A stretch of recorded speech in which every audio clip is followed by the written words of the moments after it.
अगर आप अपने जीवन में परेशान रहते हैं और कोई मुश्किलों का सामना करना पड़ रहा है या फिर गुरु पूर्णिमा के मौके पर गुरु या चंद्र दोष से मुक्ति पाना चाहते हैं तो आपको ये कथा अवश्य सुननी चाहिए। कथाओं में बहुत ताकत होती है। यदि हम नियमित रूप से इन कथाओं को सुनते हैं तो मन में एक अलग शांति का अनुभव होता है और रोम रोम भक्तिमय हो जाता है। आइए आज मैं आपको एक ऐसी कथा सुनाने वाली हूँ जो गुरु को समर्पित होती है। हिंदू धर्म में ज्ञान, प्रेरणा और मार्गदर्शन के लिए गुरु पूर्णिमा का बहुत महत्व है। गुरु वे होते हैं जो अंधकार में प्रकाश लाते हैं, अज्ञानता को दूर करते हैं और हमें जीवन का सही मार्ग दिखाते हैं। गुरु पूर्णिमा को व्यास पूर्णिमा और वेद पूर्णिमा के नाम से भी जाना जाते हैं। यह पर्व हर साल आषाढ़ मास की पूर्णिमा तिथि को मनाया जाता है। गुरु पूर्णिमा के दिन लोग महर्षि वेद व्यास जी की पूजा करके अपने गुरुजनों का आशीर्वाद लेते हैं और इस पावन गुरु पूर्णिमा के बाद एक अद्भुत समय शुरू होता है जो कहलाता है श्रावण मास अर्थात सावन। जी हाँ, गुरु पूर्णिमा के अगले दिन से ही सावन माह की शुरुआत हो जाती है जब पूरी प्रकृति शिवमय हो जाती है। इस पावन अवसर पर हमने एक कथा श्रृंखला बनाई है जिसमें पूरे सावन मास के महात्म्य की कथाओं का वर्णन किया है। रोज़ एक वीडियो आपको मिलेगी, इसीलिए चैनल को सब्सक्राइब करके बेल आइकन दबा लें ताकि जब हम वीडियो डालें तो सबसे पहले नोटिफिकेशन आपको मिले और आप नियमित रूप से इन कथाओं को सुनकर अपने जीवन को भक्तिमय शिवमय बना पाएं। अब सुनते हैं गुरु पूर्णिमा की कथा। गुरुर् ब्रह्मा गुरुर्विष्णु गुरुर्देवो महेश्वरा गुरुर साक्षात पर ब्रह्मा तस्मै श्री गुरु वे नमः। इस श्लोक के अनुसार गुरु को ब्रह्मा विष्णु महेश के बराबर माना जाता है और उन्हीं की पूजा अर्चना और आराधना करने के लिए गुरु पूर्णिमा का पावन पर्व मनाया जाता है। पौराणिक कथा के अनुसार महर्षि वेदव्यास जी को भगवान विष्णु का अंश माना गया है। वेदव्यास जी की माता का नाम सत्यवती और पिता का नाम ऋषि पराशर था। महर्षि वेदव्यास जी बचपन से ही आध्यात्म में रुचि रखते थे। एक बार उन्होंने अपने माता पिता से प्रभु के दर्शन करने की इच्छा प्रकट की और वन में तपस्या करने की अनुमति मांगी। वेदव्यास जी की इस बात को सुनकर उनकी माता ने उन्हें वन जाने से मना कर दिया, पर माँ की इस बात को सुनकर वेदव्यास जी वन जाने की हठ करने लगे। वेदव्यास जी की हठ करने की वजह से माता सत्यवती को उन्हें वन जाने की आज्ञा देनी ही पड़ी। जब वेदव्यास जी वन की ओर जा रहे थे तब उनकी माता ने उनसे कहा कि जब तुम्हें अपने घर की याद आ जाए तो तुम वापस आ जाना। माता के इस वचन को सुनकर वेदव्यास जी वन की तरफ चल दिए।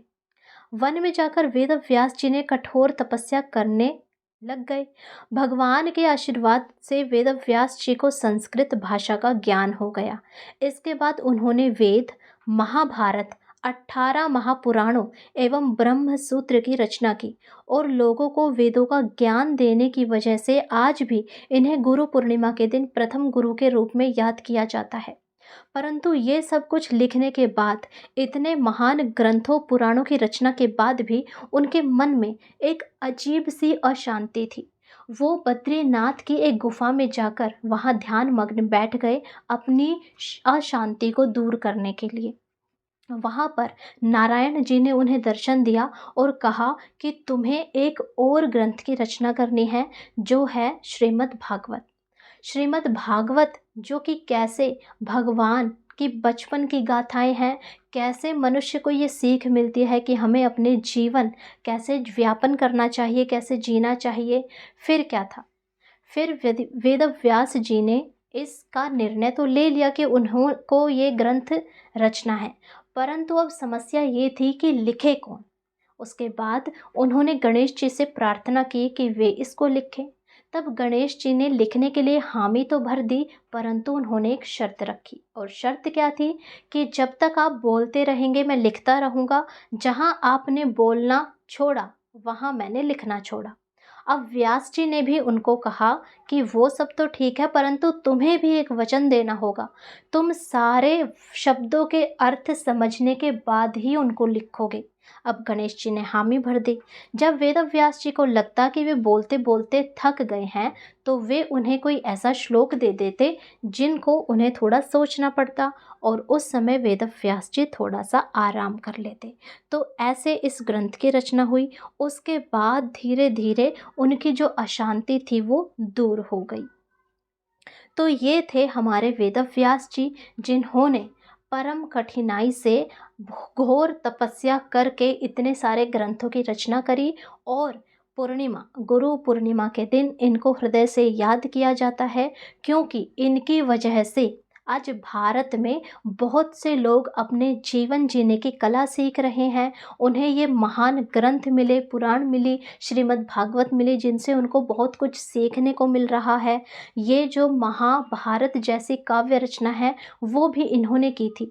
तो इनकी वजह से हमारा जो अंदर का ज्ञान का दीपक है वो जल पाया है, और इनकी वजह से हमें बहुत कुछ सीखने को मिले हैं। तो ये हमारे परम गुरु है।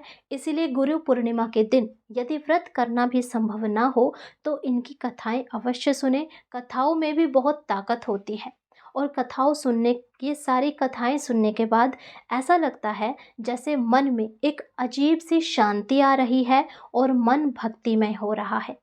इसीलिए यदि संभव हो तो कथाएं अवश्य सुने, और चैनल को भी सब्सक्राइब करके बेल आइकन दबा लें। यदि आपको सावन की कथाएं, महात्म्य और शिव जी की अलग अलग कथाएं, सावन सोमवार की कथाएं, मंगला गौरी की कथाएं सुननी है तो, और आगे कोई भी व्रत, कहानी, कोई भी त्योहार आते हैं तो उसका भी हम अपडेट देते रहते हैं। इसीलिए ज़रूर चैनल को सब्सक्राइब करके बेल आइकन दबा लें।